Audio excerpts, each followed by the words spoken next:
But yeah, Dragon Age 2 was, everyone likes to blame EA for like the crunch time. It's like, yeah, they wanted to capitalize in on, because they weren't expecting Origins to actually be a success, because Origins began back in 2002 and it got rebooted several times.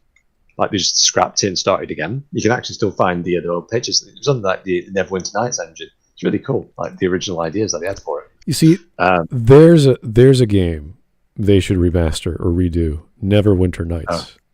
Yeah, definitely. That makes sense because it's not Baldur's Gate, it's not KOTOR. It's just like their own weird fantasy thing. And that was the game a lot of people bought, not because they liked the games. The single player was kind of, whatever, is because they could mod the crap out of it. They could make their own maps. They could make their own levels. And that was cool. Even for people who are not into those kinds of games, they love that aspect of Neverwinter Nights. And there's a small community still that do that. And they just didn't capitalize on it. Yeah. I think a lot of the time it's engine-based, like Neverwinter Nights engine, the original Dragon Age engine and things like that. They could be heavily modified, but Frostbite is just really terrible to try and mod into. People have tried it, and it's just so anti-whatever. But, BioWare, one thing I've actually noticed is that with me, and one thing I've always noticed is that it depends on who's controlling the direction of BioWare at the time, and you can easily see where the artists took over in terms of the direction, in terms of the game, the kind of games that they want to make. And the artists were complaining that they didn't have enough tools, and they wanted to make really pretty games, and like really wanted to show off what they're capable of doing. And Dragon Age wasn't really much of a stellar looking game, but who cares, And that's why they opted for Frostbite. They wanted to Frostbite is really, really pretty. Yeah, they wanted to make the levels look good. Anyway, let's get going here. Let's see. Good afternoon, folks. Welcome to SmudTalk number 11. This is my good buddy UDP, and he is my number one rambler when it comes to talking about. Yeah, when it comes to BioWare, you're like, I gotta talk to UDP first to see what's what.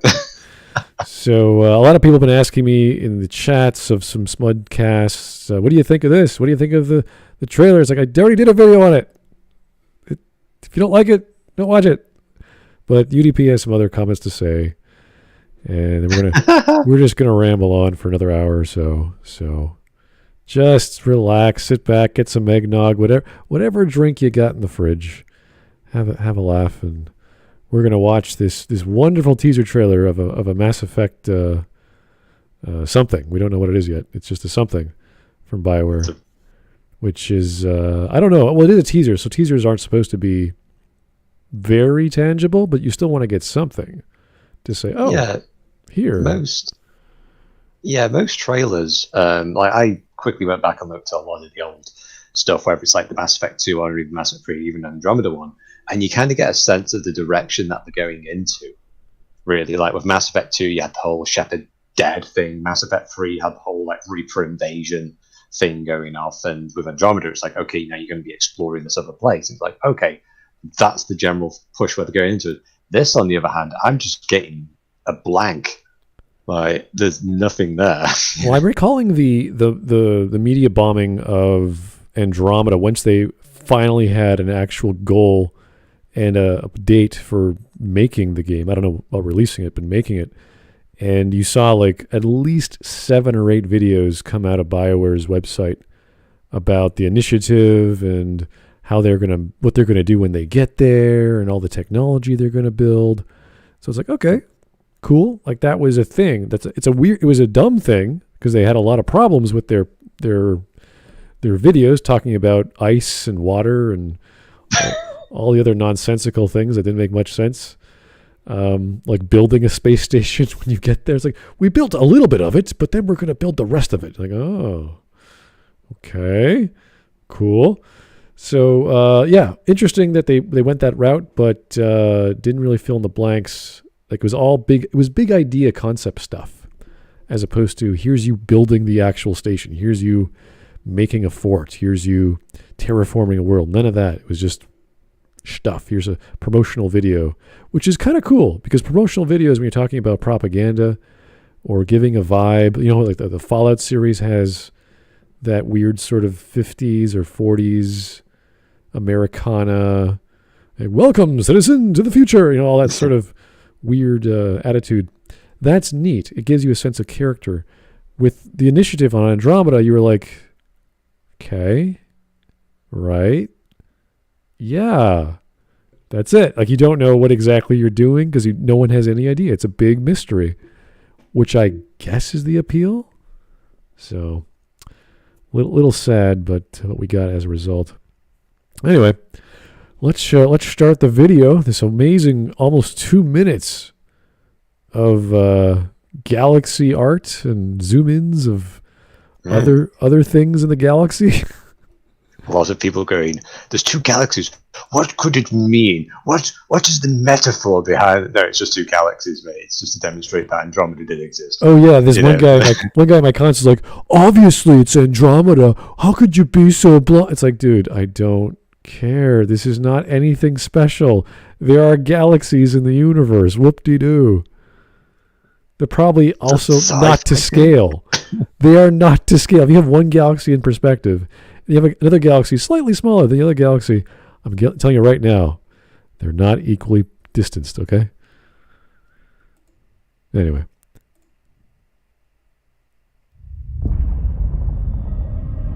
So this could be anything. Again, 2 galaxies. We don't know.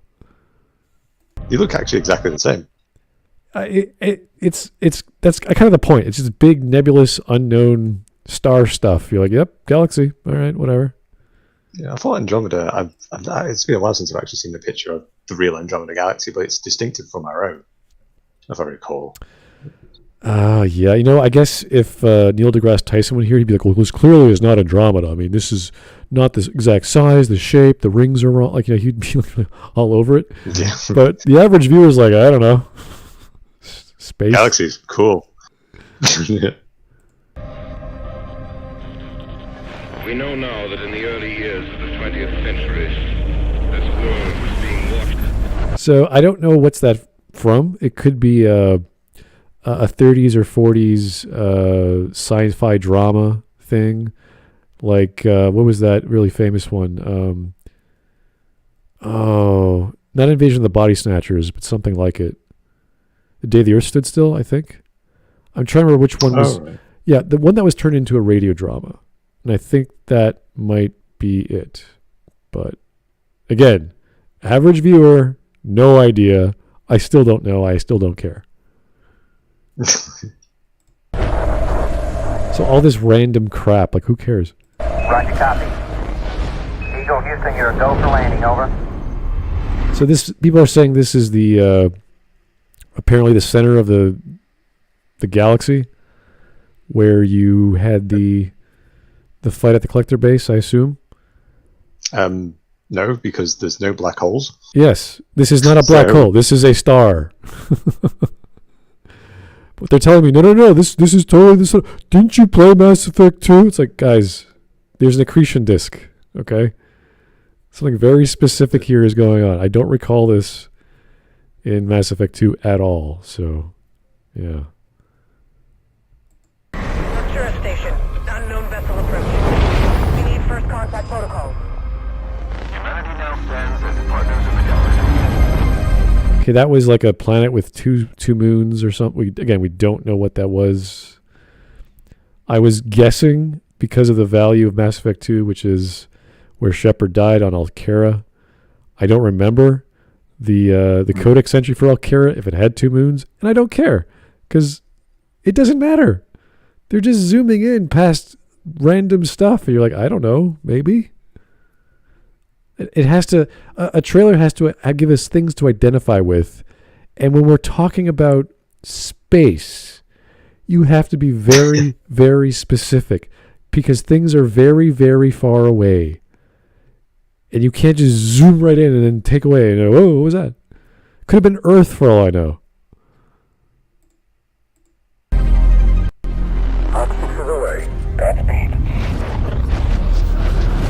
So this was like just random stuff again, like meteorites, maybe yeah, I have no idea. Yeah, there was a little radio chat about the arcs being sent away, so it's like BioWare is just saying that, yeah, Andromeda existed. And how is this going to relate to Mass Effect 4? Don't know. Don't care. Right. It won't do it. It's 600 years away, so it's not going to affect the immediate story, is it? So I don't know why they're adding it in. Right, but it's like a 2-second thing, and I'm like, what was that? Is that a thing? Was I supposed to know what that meant? I could barely hear it. Like I want something identifiable.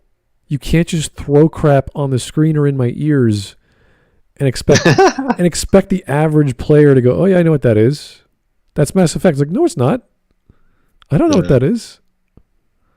This is the problem with these teaser trailers, is that all of them, like, as we get through it all, this is more of a nostalgia trip than it is for Mass Effect 4.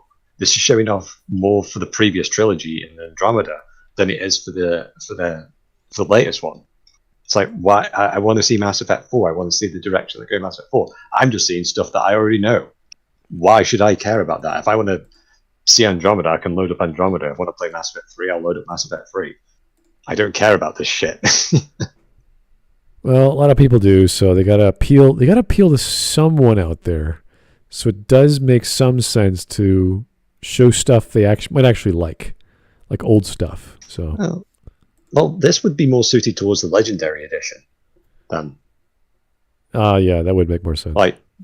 Yeah, it's like the teaser trailer for Mass Effect 3 had nothing to do. Well, Mass Effect 3 had nothing to do with Mass Effect 2, but but it wasn't going back and kind of going, oh, this happened in Mass Effect 2, like previously on Mass Effect 2 or anything like that.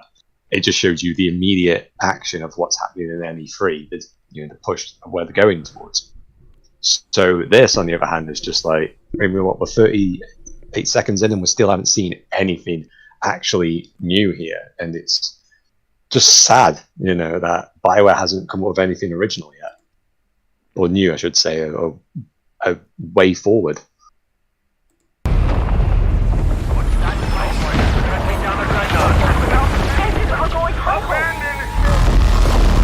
Okay, so apparently that is a mass relay. Some people were saying it's the Citadel. Now you can see the two gyro rings to the left there. That's a relay. They could be. I don't like. It's hard to make it out for me. And from what I remember, all the relays were blown away. Yep. And so was the Citadel. So again, we're all talking about things that are broken, and things that are broken can look differently. So, yeah, I might argue, that it does look like a relay, but again, I can't quite see that. Let alone know what relay that is. If that was even a thing to remember, like the Alpha relay is probably the most notable, the Omega 4, and that's about it. Karen. The Karen relay. Right, but I don't think we ever actually saw that on screen. No, we didn't. I think we only saw that in Mass Effect 1 in the opening. And even then, that was just used for the generic mass relay thing. So that's the problem with showing objects, that there are many of them and there's no discernible thing. Yeah, it's not it's painted blue or red. Yeah, at least the Omega 4, it's like, oh, okay, it's red. Like, that's something. It's kind of stupid it's red, but it's red. But it gives me something I can easily identify, even despite it being broken. Like, that would be like a broken Ferrari. You can tell a Ferrari by looking at it, even if its body is all busted up or whatever. It's like, all right, fine. The windshield's smashed, the fender's off, like whatever. Like, yeah, it's a Ferrari, no problem.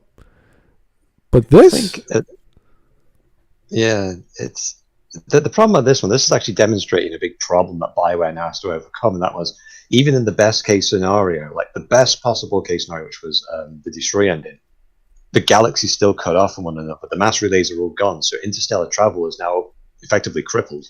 It's going to take hundreds of thousands of years to repair this bloody network. So who knows they're going into how to even repair the relays? Yeah, exactly.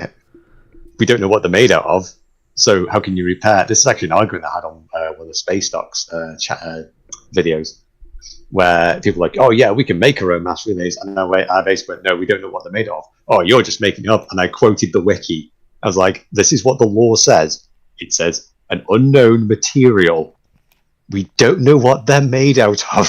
So how can you repair something that we don't know what they're made out of? Not only that, but I think the description also says they're quantum locked. So Yes. you can't detect them. You don't like you literally cannot detect with any of our tools to look at them because they do not react to the standard model of light and radio waves and lidar and radar, and we can't dissolve it in acid. We don't know what to like. What is this thing? We don't even have the tools to identify it, even if we wanted to. So, yeah, it's kind of funny. We can repair these things. Like, no, we can't. Yeah, good luck doing that. Like, how do we actually have the materials? Even if, let's say, we wave the magical wand, right? Let's just wave the magical fairy wand from it. Okay, we can repair a mass relay. Fair enough. But how do we repair if we repair one side, but they need a sister relay to connect to? But if that one's broken and no one's on the other side repairing that one, it still won't connect. Right. So people are still cut off. So there's this crazy luck if the one like you're building a bridge on one side and you're hoping the other guys on the other side of the bridge are building the same rate as you because you'll never be able to meet because you can't just go halfway and just keep because it won't work. You can't go more than halfway. So yeah, it's kind of funny. It's like you're still screwed. Yep. And then you've got like the primary relays where you've got like huge thousands of light years. So you've now got entire wings of the galaxy that are just arms of the galaxy that are just going to be cut off each other for possibly hundreds of thousands of years. Yeah, they never really described the alignment because they say in order to connect, you have to align the relays, whether it's a primary or secondary. But I thought that was just in relation to the one you were using. So the one you were using would point to whichever relay. No, basically, you've got two different types. You've got primary and omnidirectional secondaries. Right. Secondaries are omnidirectional, but they've only got a limited range. So like the Karen connects to Arcturus, and Arcturus connects to several other ones. But then you'll have other ones which will have a primary relay coded next to it. Like you look at Elysium, that actually has several relays orbiting its planet.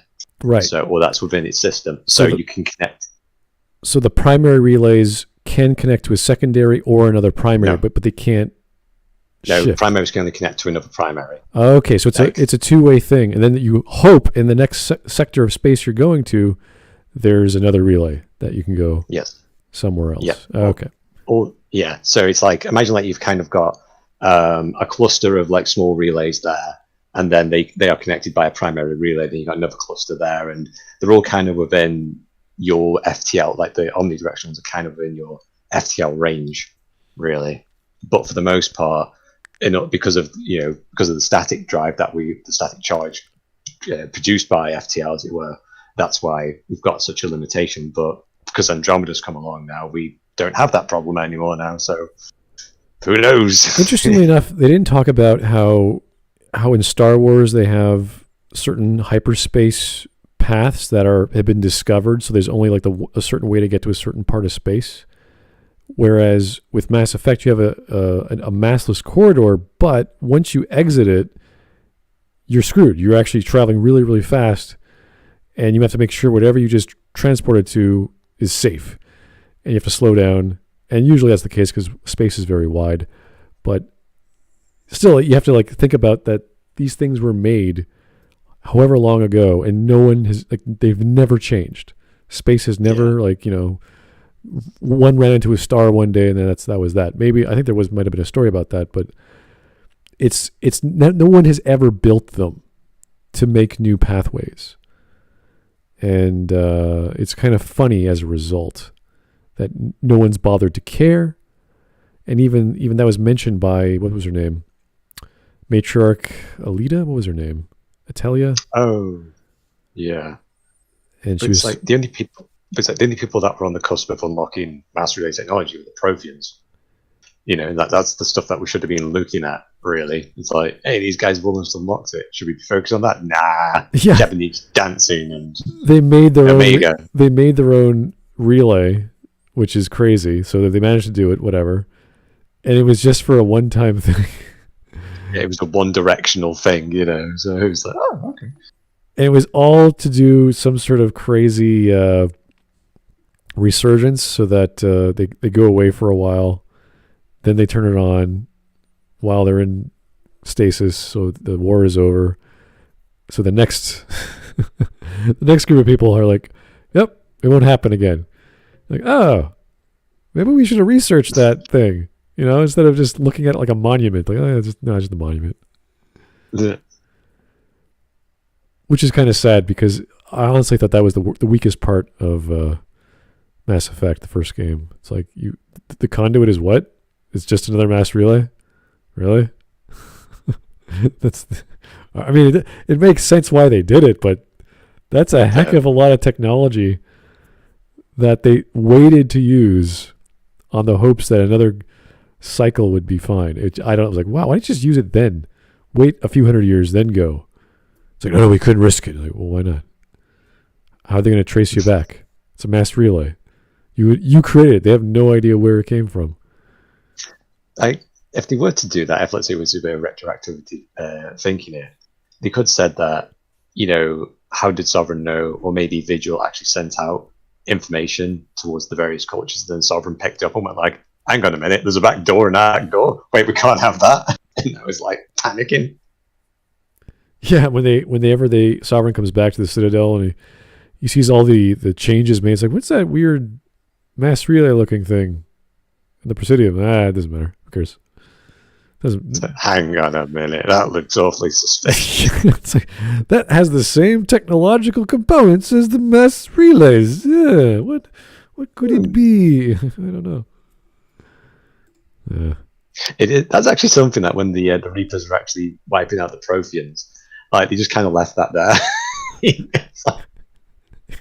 Hey, they built a big tuning fork. Okay. Yeah, they were just some artists, whatever. It's like, don't they eradicate all technology on a planet so that they remove every trace of civilizations? You're like, well, this is on the Presidium, so like it's right there. They would have to have seen it. The Keepers would have been like, okay, well, we'll just keep it there, I guess. Is anyone receiving this? We've lost contact. Oh, there's the Deus Ex ending.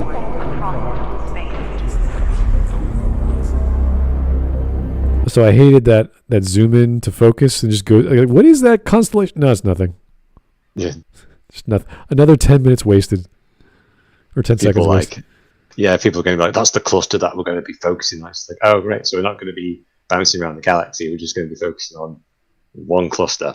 Okay. That was a cluster? Yeah, right. Sure. I'm sure this is so well thought out. Every single second has meaning for sure. I'm totally sure they didn't just ask some random artists, like, you make us a galaxy and have us zoom in it and then go through a planet and stuff. Yeah? Okay, let's do that. That's how they came up with this trailer, guys. There was no plan, all right?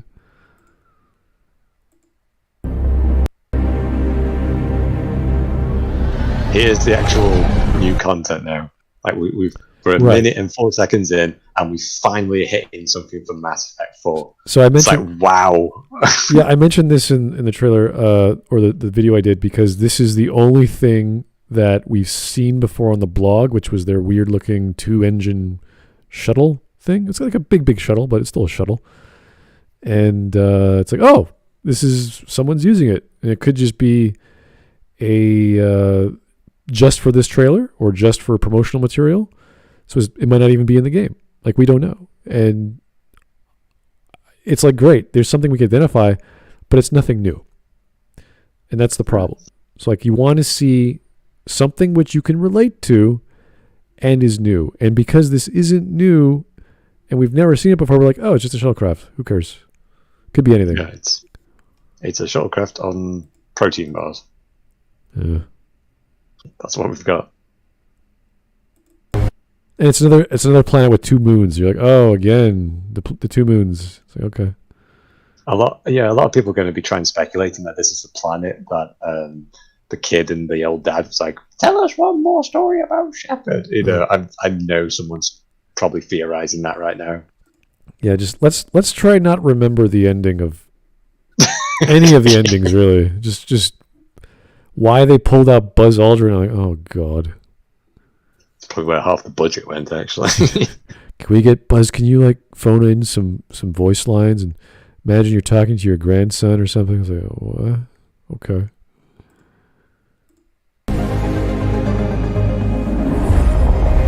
I don't know why people are calling this a Reaper. If a Reaper fell, it would be flat. It would fall down. Yeah, I can see like the Reaper in the background, but yeah, it should be like like when you actually see. I can't believe I'm actually praising the end. I'm actually praising the ending of Mass Effect 3 here. But when you see them get hit by the big energy ray thing, they fall. They go, oh shit, and then they hit the ground like me after a couple of whiskeys, and that's just kind of like, oh, rigor mortis, Yeah, I don't know. Maybe it fell against a mountain or something. It's like, guys, you're really reaching. I'm sorry. You can barely make out what any of this shit is.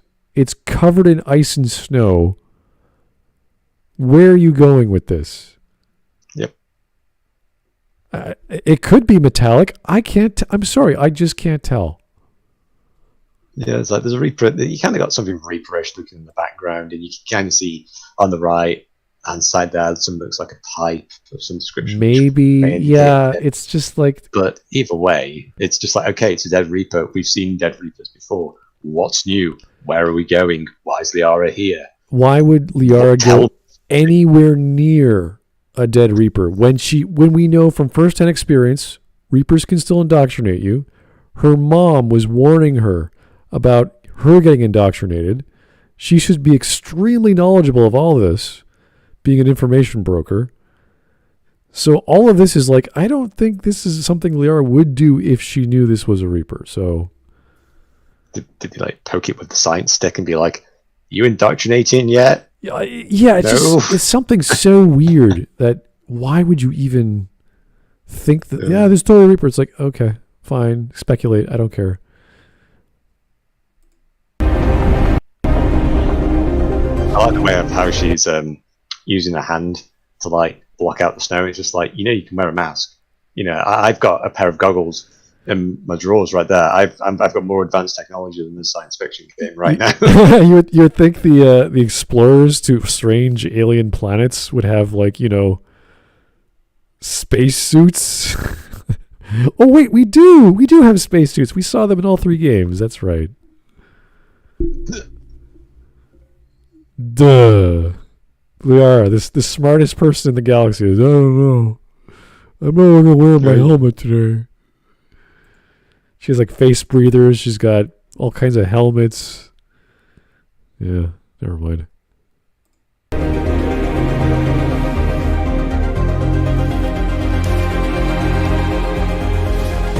So I mentioned there's lots of people that we know that have the N7. There was Captain Riley, I believe, who was a Vanguard that we saved from a mission that was part of the multiplayer map that was used in the single player. Okay. There was the Vermeer Survivor who gets turned into an N7. I'm trying to remember. James Vega got turned into an N7. Did he get turned into one, or was he going for the program? I think he was going for the program. But I don't see how you go for the program that's based on Earth that's currently occupied by the Reapers. Doesn't really seem a good idea, Right. So, and I don't know if this is a chest piece or an arm part. Like, I don't know what. Yeah, that looks like something like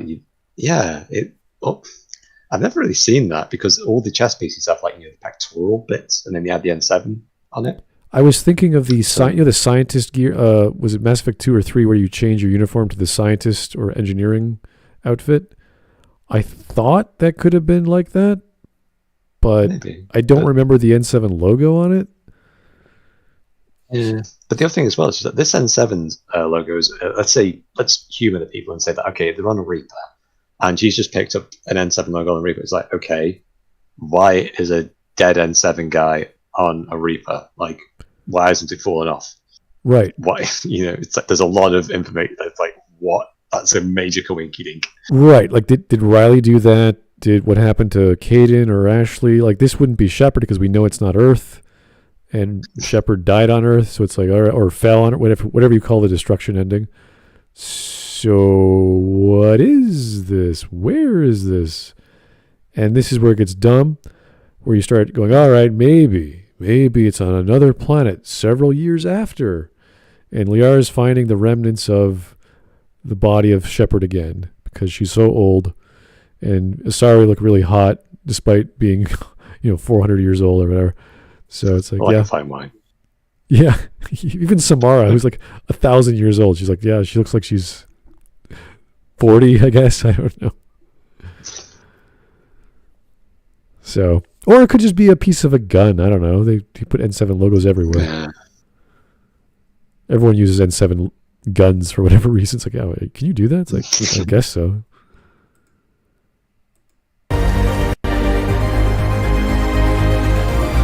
So you got those guys in the background, and the ship does look interesting. It looks like a somewhat tight ship with lots of compartments and stuff. Like, it's a cool design. I'm like, all right, I like these. I love spaceships. I like looking at that. So, but again, we don't get to see it. It's just like, it's in the background. Like, what is this thing?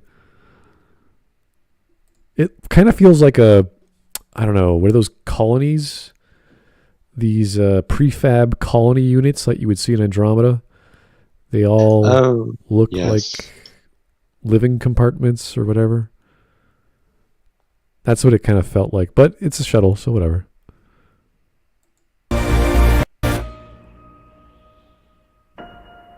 Yep.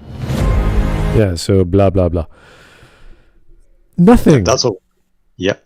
26 seconds, and it's just Liara walks in the snow, picks up an N7 logo, and smiles off into the sunset.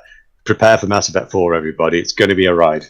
Yeah, like, the only thing I can guess from this is you play as Liara, who's an archaeologist, and she researches the civilizations from hundreds of years ago because they finally rebuilt the relays, and she's discovering what happened to the humans, or she's discovering what happened to her friends, and it's this weird, bittersweet, nostalgic romp of rebuilding civilization for the lower species, like the ones beneath the Asari. And to me, that would be kind of cool. That would be kind of neat. You're just discovering stuff. Maybe there's a bunch of raiders. Maybe there's a bunch of villains that are trying to take over the tech and get the research themselves, find all that Reaper tech, whatever. That would be fine, because I remember we speculated about what if Sovereign was this lone wolf? What if he was like a black horse? And all the Reapers are like that. And they're all independent, and they're all crazy because they're so old. And Sovereign was like, we must fulfill the mission, but there's like other Reapers are like, we don't give a shit about the mission. We've been doing this too long. Let's make music or whatever, whatever other Reapers want to do. So there would be Reapers you'd have to align yourself with because you're trying to negotiate not being destroyed. So yeah, we'll give you our powers to research and our technology to figure out and use. I'm speculating this because that would be much more interesting. We'd have factions as opposed to just destroy everything. And it reminds me of what was that game from Obsidian, which I really love, whose name escapes me, where you play as this servant of the Overlord. And oh yeah. So you play like a judge, not a judge, but like an agent of the judge. And it was a great game. So you're always under command of those higher powers. But yeah, I think that would work. Big war, archaeological finds, playing as an archaeologist, or you're Liara's daughter. This is like way into the future. This is like hundreds of years. And I don't know. Everyone's speculating that it was Liara's mating ritual at the end of Mass Effect 3, where she gives you a gift, and no one knows what that was. It's like, yeah, it could have been. She just wanted to have sex, and you had no idea. And that was her way of trying to preserve Shepard in as many ways as possible. I think that would be kind of charming and beautiful, and a little bit horrific. So, you're a nasty little girl there. You're just stealing Shepard's genetics for your own purposes. Yeah. Shepard's on Earth. It's like, Liara, get on that show. Why? I don't want to pay child support. I'm off to that beam. Oh, God. You see him burning up. Shepard's the hero. No, he's just avoiding alimony. That's all. She doesn't explain anything about it's just a gift. That's all I have to give. You're like, what? Liara, did we just... No. No, it wasn't anything like that. I could have sworn there was some kind of no. And that's regardless of whether or not you romanced her, because she still does it if you ask. And it's still this weird mystical moment. And you're like, hey, I actually kind of like that because it's so ambiguous. And that's kind of the appeal of alien life. You don't know exactly what it means, and they're not going to tell you, even though they're charming and seductive and intelligent and wise, and they're struggling to survive just like you. It's like, oh. So anyway, let's go to that article that you share with me. See if I can find it. Is that the Game Informer one? Yeah. Yeah. Let's make it on the screen there. Da-da-da-da-da-da. If I can bring this up. Okay. Da-da-da-da. There we go. The next Mass Effect will... And what a tale of two galaxies could mean. Oh, no. Yeah, see what I mean? Like, straight away, they're going for the whole, like, are they trying to bridge the two galaxies? Like, no. No. Oh my, Andromeda was a one and done. As someone that has over 30 playthroughs of the original 7 of Andromeda and has read all the comics and novels several times. Yeah. They aren't that good. The comics especially, but the novel, we know the novels are crap, so. Oh boy. Okay. I'm incredibly transparent with my love. Yeah, she's very biased. We get it. Moving on. Let's break the trailer down. Others did relish the younger and much dorkier Ryder tale. Did people really like Ryder? Not really. She was boring as anything. It's just like, I don't know, just a lame character, if you want to call it a character. A dorkier Ryder. I think I'd rather have a brick than a dork. Yeah. That's sad. Anyway, much like the Geth were the true enemy in the first game of the trilogy, the Ket were the true enemy in Andromeda. A complexity that held so much potential for the expected sequel. Yes, the complexity of a wet puddle. Like, wow. How deep is this puddle go? It's like, that's it. That's as far as it goes. The launch happened. The DLC plans were canceled. The Quarians would make it safely, yada, yada. Yeah, we have no idea. I think the Quarians got reduced to a book or something. Yes, I think it was called... Not Retaliation, it was... Began with an R or something like that. Yeah. The trailer then continues in the Milky Way. It begins a journey through the time itself with a voice from Apollo 11. Eagle, Houston, you go for land. Yep, okay. Yeah, this has nothing to do with Mass Effect. Okay, good. Yeah. Cool. Space, yes. Cool. While others think that this could be a structural graveyard scene in the wake of the Reaper destruction from cycles past, it could also be the remnants of a battle with the Quarians on their way to Andromeda. What? I never heard that one. That's a new one. Regardless, it is connected to the Omega Nebula, which... Really? The Omega Nebula? What? I can't memorize... I'm sorry, I really can't memorize spatial clusters like I'm an astronomer and this is clearly the Hades Nebula. I was like, no, I'm not. My memory's not that good. Maybe if I was an astronomer or an astrophysicist, I might care, but I mean, this is what I mean. You have to either know what these things are to catch them so quickly, and they're so obscure, and even then, I don't know where she's getting the Omega Nebula.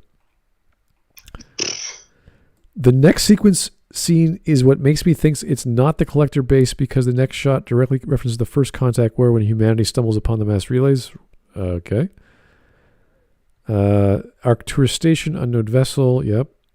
So that's the war with Mass Effect 3. And Andromeda fans were shocked to see the most races were represented in the move between galaxies, but some were missing. The Hanner, Elcordrell, and Quarians, which is pretty strange. Is this anything to do with Mass Effect 4? Because all I'm getting is more Andromeda stuff from this article. You know what I mean? It's like It's like, tell me about Mass Effect 4. What is showing about Mass Effect 4? So about Andromeda, no, Mass Effect 4. What are you showing? Nothing. This is all just fan wank of like, they're just trying to interject Andromeda in some kind of way to try and justify its existence. No, get rid of it. It does nothing. It's 600 years away. It's not going to do anything. It can't interact with anything. Leave it. It was crap. So here's the thing that we were picking up on. The trailer sequence continues saying Arc 6 is away, Godspeed, which is the Quarian arc. Yeah, okay. But that's like talking about a thing in your film which was never mentioned in your film or seen. It's like we never saw it, but people mention, like, yeah, I think there was an arc with Quarians in it. Like, we don't know what happened. And now this trailer is referencing that. You're like, thanks. That's great. The thing that was referenced is referenced again. Never seen or talked about again. That's great. The reason that I think this could be related to the previous trailer sequence is that the arc launched from the Hephaestus station, which is connected to the Omega Nebula within the Calliston Rift. So this person is so obsessed with Mass Effect, she remembers the shape of star clusters in relation to where they were on the world map of Mass Effect 3, I guess. I don't know. I just like, okay, this is pushing it. During this next sequence is where I got chills, because this is the first time we hear Reaper's war call. Oh, yeah. Yeah, which didn't really happen until Mass Effect 3, wasn't it? Yeah. Which is like it's the foghorns. Yeah, I preferred the original. When they first showed off Mass Effect 1's early trailer, you have that. When you see like the planet align and you see the Mass Effect trailer, when they did the sound effect for it, like that's actually supposed to be Sovereign's sound. Like that was the original Reaper sound, and then they changed it into a flipping Hans Zimmer. It's like, why would they even make a sound is what I want to know. Why is a billion-year-old species that sleeps for very long periods of time have to make giant guttural noises? It's how they communicate. It's like whale sounds. Oh, yeah? They're whales? Yeah. Whale sounds in space. They are space whales. the Geth are like communicating at the speed of light, and here's like the Reapers. Brrr. That's why it takes them so long to do anything. Brrr. Hey, Jeff, you going to go join the latest reaping? It's like, what? What'd you say? Bruh. Oh, yeah, that thing. No, I don't care. You go do it. This wreckage was the reality of millions of lives, with every fleet desperately trying to beat back Reaper forces. Force of blah, blah, blah. It's like, yep, okay, great. Yep, Mass Effect 3. Yep, okay, great. Moving on. Mass Effect 4 now. Show us Mass Effect 4. Yeah. Where's the Mass Effect 4 stuff? Come on. Give it to me. Come on. While the control and synthesis endings did eventually repair that damage, all endings resulted in that initial destruction. So there is no evidence that we saw controller synthesis in this trailer. So we have to assume destruction, because that is literally all there is. Yes. With control, we see them repaired. With synthesis, we're in magical crazy land, so anything's possible. Yeah, no, it's really like you can communicate to rocks. It's like, I don't know, maybe. You communicate with the plants. Yeah. And see what they're doing. How's the photosynthesis doing?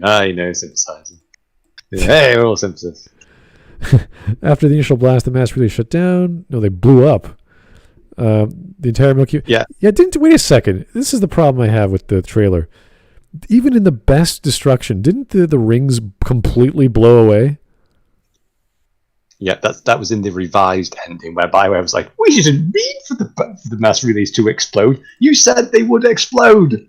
That's what you said in the original ending, you morons. Don't tell me that they did. Honestly, it's like they retcon their retcons. It's yeah, so if this is a relay and this is from the destruction ending, we know all the relays rings blew apart and flew off. So this can't be a relay.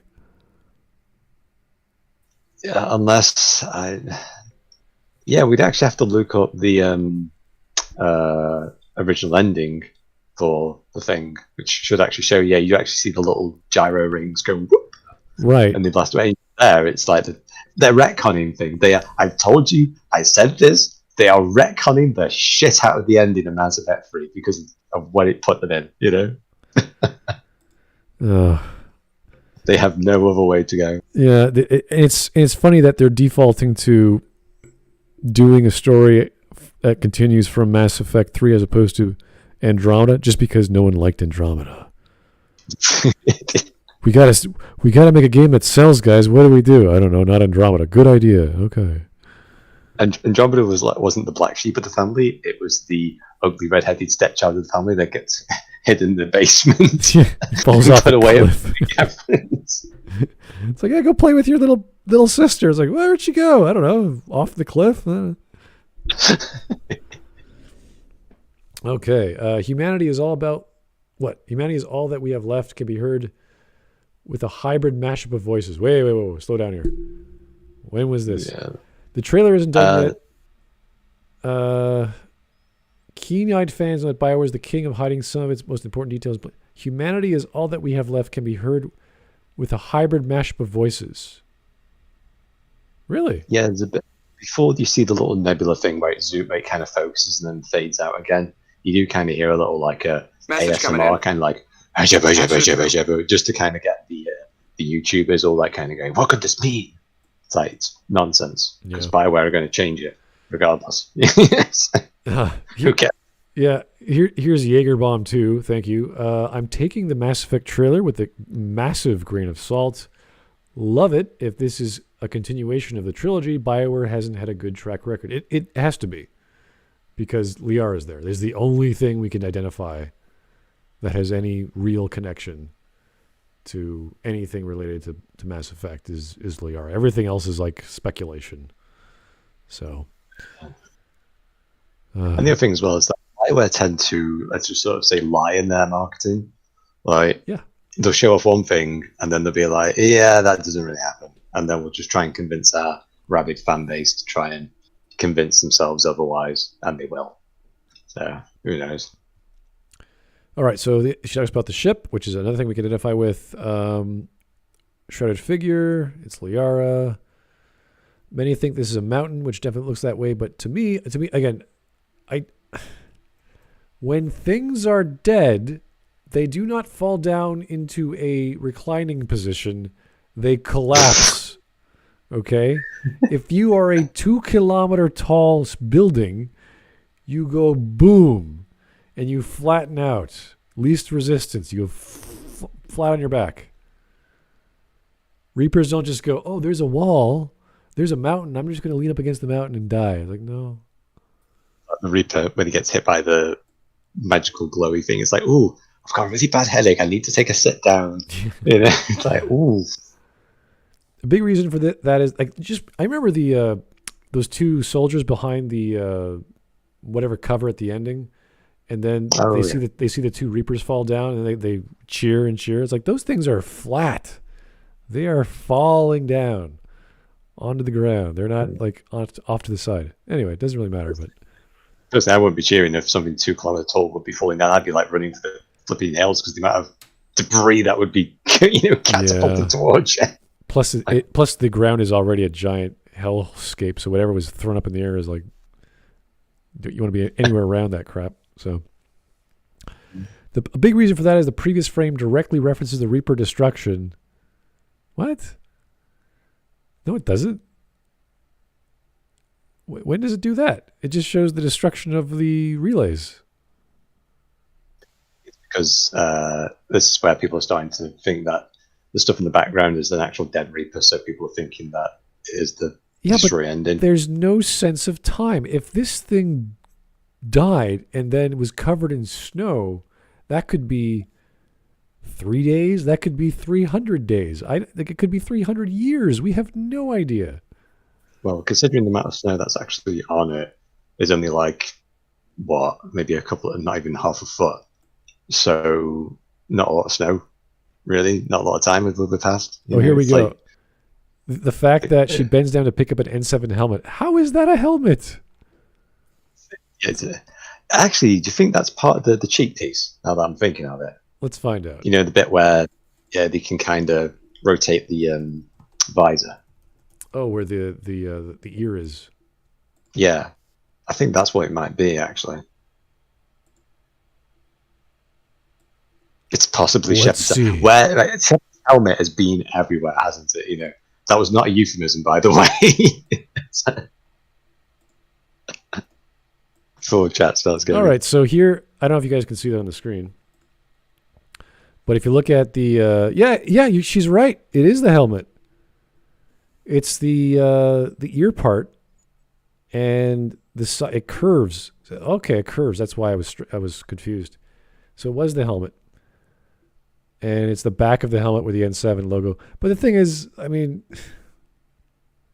do we know it's Shepard's helmet? Do all N7s put the N7 logo on this part of their helmet? I don't know.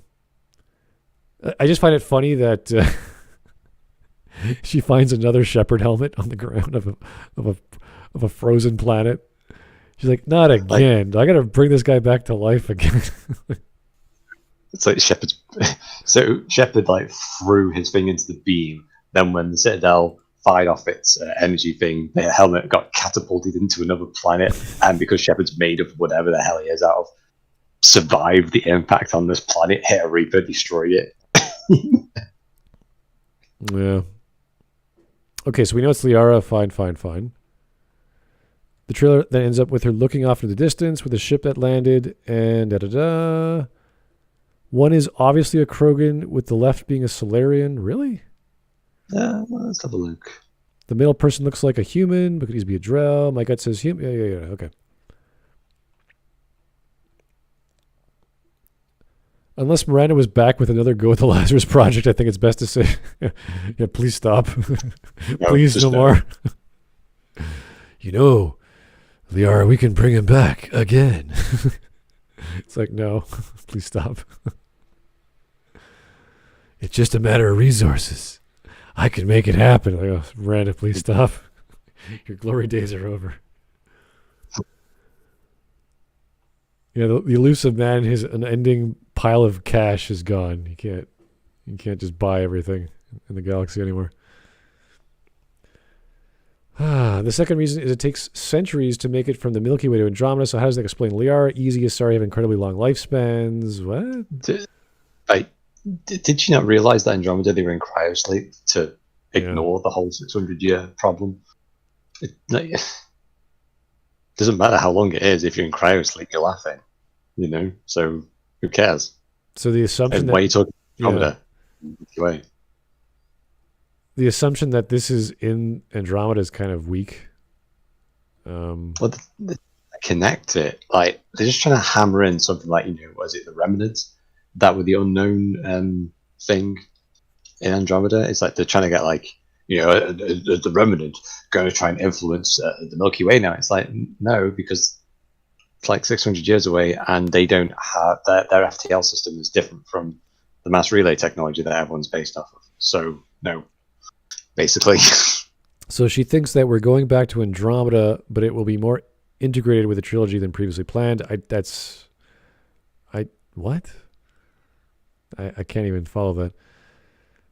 Andromeda hasn't abandoned the trilogy, and the trilogy still has long-standing consequences into future life that we may have yet to experience. I think the next step in the Andromeda Mass Effect franchise will obviously take place hundreds of years post-Mass Effect. Okay, so she thinks because it's Liara, therefore, it's hundreds of years. Which, again, you can speculate that, but there's no evidence for that. It's just we don't know. That's the problem with the Asari. They're all hot once they're mature. It's like, doesn't matter what age you are. You're old woman, yeah, you're hot. Doesn't matter. I also think that this will make the Destroy ending canon. Good. See, this is something where we agree with. I want them to choose an ending, and Destroy seems like the best. Because it's less stupid. And all the stupid ones. it's less crazy. It's less stupid. It's like, okay, I can wrap my brain around it. There's something to work with at least. Whereas if it's control, it's like, this is crazy. This is going to be nuts. And if it's synthesis, I can't even imagine. Like, it's going to be, how would you write that? Like, I can't even, like, does everyone become a magical elf and just talk to the trees and the rocks and the water? Imagine talking to the cytoplasm. Like, Yeah. hey, you got a little central processing unit in your little... In your endoplasmic reticulum there. It's like, oh, it's in the way of your Golgi bodies. Don't want to digest that. Uh-oh. No. I also think that this will make Destroy ending canon. Since there's no evidence that Liara has been synthesized with that ending, and there aren't any living Reapers seen, it looks like Destroy ending will be paramount. Could Mass Effect pull a Dragon Age keep? Oh, God. No, I don't. No, they can't, because, right, you can't do the whole transferring of information from the trilogy over to the new one, because there's so much variance that it's impossible, right? In one playthrough, 4 races can be destroyed. In one playthrough, you can have the Rachni dead, you can have the Quarians dead, the Krogan dead, and the Geth dead. You can't transfer all those, you can't eliminate 4 major races like that in a playthrough. It's daft. It could just be, it could just be for background coloring, because we're no longer following your choices as consequences, just choices as, well, this shopkeeper's a Quarian, and if you didn't save the Quarians, this shopkeeper's a Geth, and that sort of thing. Well, it's like Shepard actually figured out that, hang on a minute, why do I need to destroy all synthetic life? I can just kill the Reapers with this bloody thing. Which was specifically designed to target Reapers, yeah. It's amazing. Maybe BioWare actually read their own bloody law for a goddamn change, Oh, their code's different from this. Yes. Reapers run on Apple, Geth run on Windows. Oh my God. Even the movie, Paragon's Lost. Is it Paragons or Paragon Lost? Paragon Lost. Yeah. It's not Paragon. That is one of the worst animated films I've ever seen. Have you seen the Dragon Age one? That was actually better, which is like comparing a bomb and the hole the bomb left to like a grave. It's just like, a grave with a hole in the ground. It's like they're both really destructive, like death, but when you're killing something, the one's already dead. So, yeah. Oh boy, what a way to introduce yourself, James. It's like, I'm going to star in an anime. A really bad one. Yeah. Which dives into what happened to Vega. James Vega offers unique perspectives in the games. Yeah, it contradicts them. It retcons them. Thanks, Paragon Lost. From the moments you remember when you see they're just dragging Sovereign away from. That thing blew up to like millions of pieces, and like, I would just drag this Reaper. There wasn't much wreckage found. What the hell's that then? Completely perfectly, fossilized or whatever you want to call a dead Reaper is like right there. It's like, yeah, it's right there. Just tow it away. Just tow it away, no problem. Oh. That was actually my favorite moment in Mass Effect 2, where it's like Shepard specifically states that, hey, I could get the council to help me, and it's like, yeah, you could get help by all means, and it's like Shepard discovers a Reaper, doesn't contact the council. Shepard discovers the collector base, but making a Reaper, doesn't contact the council. Shepard's a moron. Shepard's a big fucking idiot. Can you take a picture? I'm going to contact the council. Hurdy. Yeah, I remember the first part of or the last part of Mass Effect, the first game, where you talk to Ashley.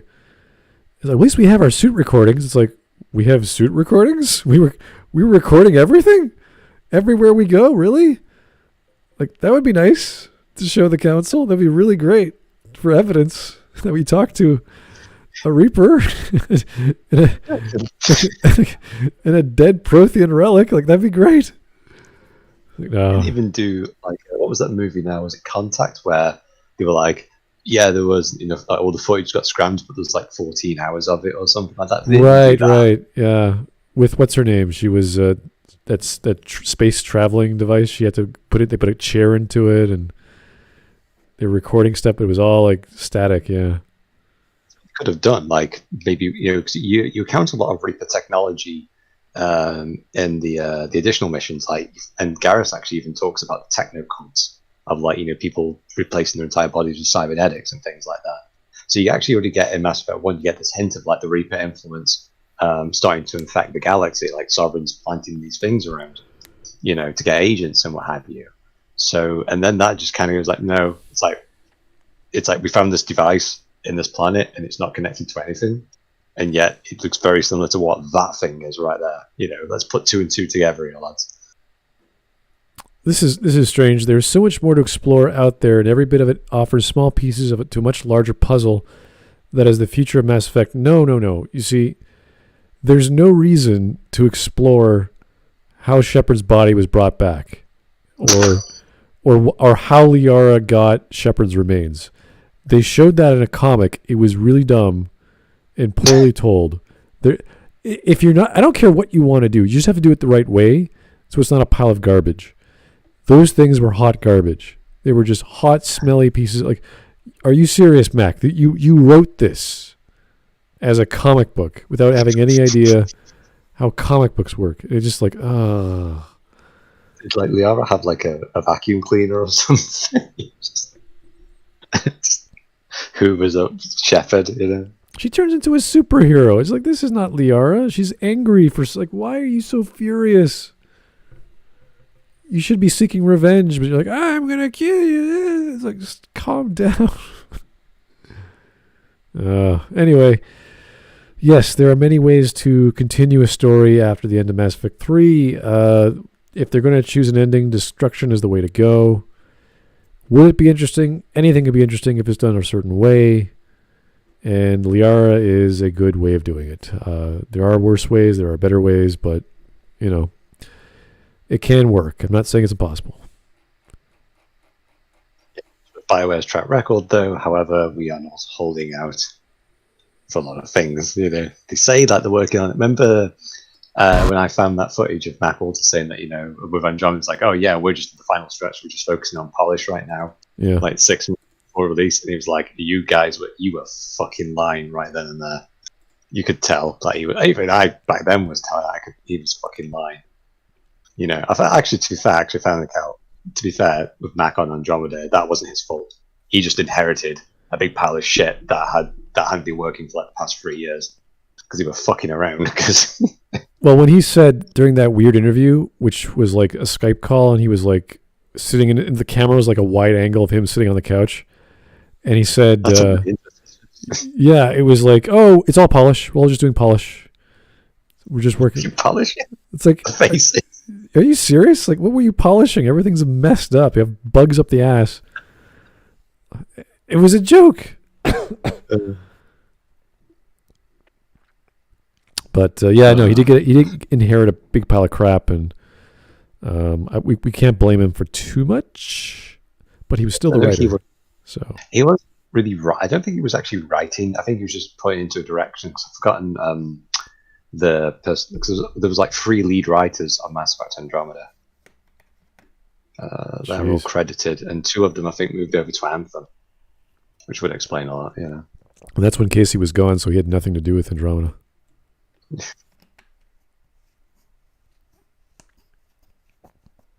Kind of scary. I think the problem well, Casey's gone again, so flies planes again. I want to fly more planes in negative 30 degrees centigrade in Alberta. It's like no, you don't, Casey. It'd be hilarious if not only he goes back to work for Microsoft, but Microsoft rebuys BioWare from EA. It's like, this sounds familiar. Remember this occurring? Oh man. Which would be hilarious because, that's when we got Mass Effect, the first game, when BioWare bought it out or owned the company. So, BioWare actually owned by a venture capitalist group when Mass Effect was in development. oh, you mean the CEOs got angel investors and got some funding, and then Microsoft came by after like a few years of dev and bought them out or whatever. That was EA that bought them out. Well, they got sold off to EA actually. Yeah, right. Because what happened? Well, we were talking about the development for Mass Effect, and that's when Dragon Age was going. That's when KOTOR was finished. Yeah, because Jade Empire didn't sell well. Right. That was in 2004. And BioWare, in 2005, BioWare merged with Pandemic Studios, and they got venture capitalist funding. And then BioWare put into production 2 AAA games, one being Mass Effect and the other being the MMO. And the MMO basically tanked the fucking company, whereby to the point upon where they had to get sold off to Electronic Arts. Right. You know, because they put the highest bid. Right. Oh man, and Dragon Age was like 8 years in dev or something like that. Yeah, got rebooted multiple times, and that's why EA didn't have faith in it. Because people kind of go, "Oh, it had a lot of baking process." No, it got started, stopped, restarted, time and time again. So yeah, it didn't have time to bake. You can't bake a cake if you're throwing out your ingredients every single time. That's not baking, you know. Well, the trailer is not a complete wash. It just does not have enough to be a teaser. A teaser has to give you something tangible, and all we have is Liara. Yep. So, I mean, did you see that? Was it the Homeworld free trailer? That has way more information, even though it's a teaser. That has actual cutscenes, actual things that are in the game. This is like a Blur Studios crap, where they asked the interns, like, "Hey, can you make some CGI?" So, yeah, I love making CGI. That's why I'm here. It's like, great, here you go. Here's BioWare. Like, really? Whoa! And just make some clouds, and zoom in, space. Oh, I could do that. Yeah. Here's a model. Yeah, just have her like smile or something. Yeah, that's it. Our facial animations are actually good in the pre-rendered trailers. In game, however, subject may be better. Oh no! If they screw up making Liara, oh god. I think if being honest now, if they were to do another Mass Effect game and they have problems with facial animations, kind of go, "You're now playing as a Quarian." Just go forward. Oh, that would be brilliant. That would be so brilliant. It's like, yeah, we don't want to worry about that. And then at the final scene, you can put all your effort into that one facial rig, where it's like it looks superb. You see the mask take off. And it's like, yeah, we spent $10 million on that face alone. You would be brilliant if they pull a Cyberpunk. Remember the first Cyberpunk trailer, where it's the slow-mo gun shooting the chick with the blades? Yes. And it had nothing to do with the final game. It's like, yeah, maybe Liara has nothing to do with the final Mass Effect 4. Just like, yeah, she's Liara. That's it. There's no, we forgot about her. Oh god. Yeah. People whenever BioWare touted off a character, they always trying to go like, it's a really major thing, like with Dragon Age 2 and Andromeda. They were going along the lines of your family's like really important, and what they mean by really important is in like you get like 5 scenes with them, and that's about it. So with this one, people are going to be speculating like Liara is going to be guiding you in some way, shape, or form.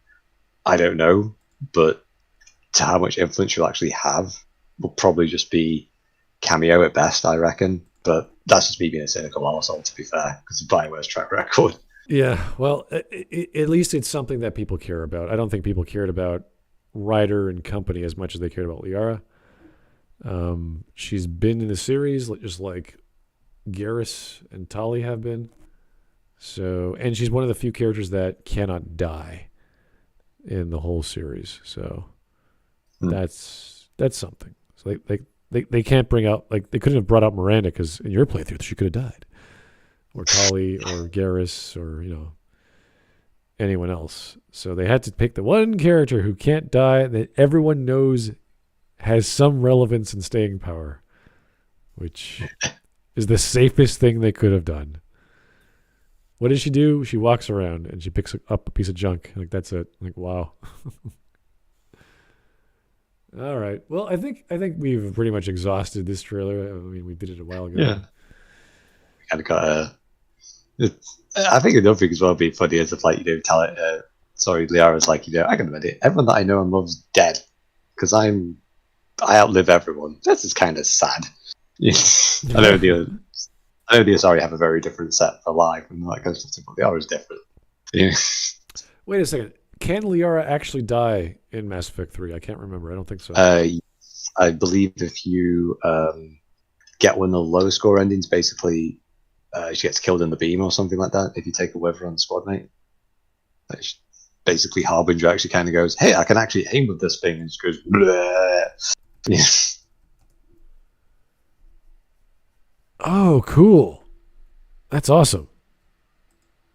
Because that was actually in one of the original planned endings, whereby when Shepard's run to the beam, those people that you gave the squad mates were just going to get killed off anyway, but then they didn't have enough time to do that, and then I put in the extended cut. It was all kind of weird things that they were doing. I don't know, but anyway, I think we've exhausted this. I don't think I want to talk about this trailer for a while until we get something about other things. Yeah, a lot of the stuff is supposed to be about Andromeda. Ironically, it's been about Andromeda, not about Mass Effect 4. So yeah, I don't know. There's other things to talk about that are much more interesting than BioWare games or BioWare ideas for games. So Dragon Age one, which was just like, oh yeah, but that's the thing as well. Is just that it's like BioWare enacted the one initiative whereby all of the studios were working on one game. You're telling me that BioWare's working on 2 games when they can't even get out one? Like, seriously? No. This is going to be like Skeleton Crew level of like, yeah, we've got ideas for another Mass Effect. See it in 4 years, I guess. Yeah, at least 2 for Dragon Age. No. If was it this yearly report that was in September or the summertime, I can't recall, but they said the release date would be in the 2022 April. Oh. So either it was 2022 or 2023 April, I can't recall, but I think it was 2022. But man, nothing to go on aside from Varric rambling on about no one's going to see you coming. You're like, what? Because you're nobody. It's like, that's great. We have another hero, the 4th hero of all the games. Again, another. Just keep bringing in the heroes. It's going to be like super strong or something. It's going to be like Justice League, but Dragon Age style. You can have the warden who can't speak. Yeah, just we got the hero of Ferelden. We got Hawk. If you decided not to kill him, you got the one-man Inquisitor or one-armed Inquisitor, and then some thief dude. Yeah, it's like, woo. They have like an army behind them. They still can't stop. They still can't solve all the problems. The problems of Ferelden. They just can't do it. They can't come together. It's like, wow, we're all heroes and we all want to do the right thing, but we're not going to talk to each other ever. Hero Ferelden, he's just doing whatever. It's like destruction of the whole planet. Like, no. Yeah, they need to stop that whole world-changing events. Like, Dragon Age Origins was fine because it was just set in Ferelden, so it was just like saving a nation, which is much more like relatable. Whereas like Inquisition was like, you have to try and save the entire world from this crazy crackhead. It's like, oh, okay, sure, I guess. And we send him back to the Fade. So it's pretty much a more watered-down version of Mass Effect. Every 50,000 years, you're going to die. Everyone's going to die. In Dragon Age, it's every 100 years or whatever. I can't remember the time limit for the. It depends for the blights, but it's all. I think it's all dependent in terms of whenever they actually manage to get into one of the gods. But there's actually a limited number of Tevinter gods that they can. So there's only a limited number of blights that they can actually have. The transmigration of the dead god's soul into a dragon, and then that becomes corrupted, and then that spawns Darkspawn and whatever, and you're like, oh, okay. Yeah, and then of course you've now got Solus, who was like, Oh yeah, because I couldn't be asked to like sleep for an extra couple of decades, I decided to give it to this darkspawn ancient fucking guy that broke into the Fade and almost caused ruin upon the world. So yeah, and I wonder why it went wrong. It's like, yeah, dickhead, fucking get real. Just sleep for an extra couple of centuries, for crying out loud. Regain your strength, you moron. Oh, they Sorry. screwed up. They screwed up Solus so much. It wasn't funny. It's just like, oh, come on. It was an elven artifact. Excuse me. I am the elves. I am all the elves. Like, what? I am the god of the elves. Oh, okay. I do like the like I say, the initial trailer, the initial teaser trailer was actually pretty cool. Like people kind of going, they didn't have an antagonist. Like they did have antagonists. It's just they changed it halfway through. Like there's this, I don't know why, but I'd like to actually see the development of Dragon Age Inquisition panned out, because they went from like, the Fade ripping open and like all these demons like running amok and crazy, and then the demons just became this big side joke of just tertiary quests for the main thing, for the main plot, if you want to call it a plot. That would have been a good plot, though, because that's why you would have an Inquisition, because there are demons masquerading as humans or infecting humans, and you have to flesh them out. You have to go, okay, or flesh them out. You have to figure out who's a demon. It's kind of like a witch trial, but actual demons. That would make perfect sense. That's why you need an Inquisition. And you would have the authority and power to remove demons because you're crazy and you have this crazy thing on your hand. That would have been perfect. And we'd all go, oh, yeah, Inquisition. You have to rout out, you have to kill demons and purify villages before they come, corrupted, and all these bad things start happening to people and no one knows why. Like, they'd be nefarious. They'd be like sinister and not like desire demons would be in the background. They wouldn't be like crushing houses. They would be walking amongst all the humans. Like, that would be such a creepy thing to do. Like, who's my friend? Who's my foe? Like, that would have been neat. And the other character, like Cole, that would have been a really interesting part to have a Fade spirit creature who could like detect them for you and stuff like that. And it'd be like, oh, great. But no, you got to fight a Darkspawn Tevinter dude. Having a demon army. Who just wants to go to the Fade, even though he's already there? He wants to go to the place that he went to before, even though he knows it's worthless. Yeah. There's no one there. The Black Castle or whatever, the Black City, yeah. The Black City, there's no one there. He got space herpes from it and went back and got a massive fucking like hatred for like shit. I went to that place, I went to Thailand, got some scrabs, and now I have to spread this around the world, or something like that. And thanks. What is our brave Inquisitor do at the end of the story? He's about to kill him. He's like, I'm gonna send you there where you want to go. Like, what? Yeah. Why would you do that? Just kill him. Like, it didn't even like rip him apart, like just using the Fade, like Fade's entropy or something like that, just to like dissolve him or whatever. It's like, no, I'm gonna just send you back to that. Okay, fair enough. So yeah, we have a certain hesitation to anything BioWare, whether it's the two main franchises, obviously Anthem and Andromeda, and we don't even consider Anthem part of Mass Effect. It's just sort of this thing that it has the title. Yeah. Man. Anyway. I think we've been rambling on enough for 1 minute and a half trailer, so I'm gonna let everyone go. Thanks, guys, for tuning in. I know some of this you guys wanted us to talk about the trailer more. I don't know why, but I think it's always a funny thing to ramble on about BioWare's ideas for marketing, because they are, when it comes to marketing, they are really expressive. They like to pump out the videos and do their blog and have N7 day and have people dress up. That was the point. Was that the point of Mass Effect 2, just to get the people to dress up in cosplay?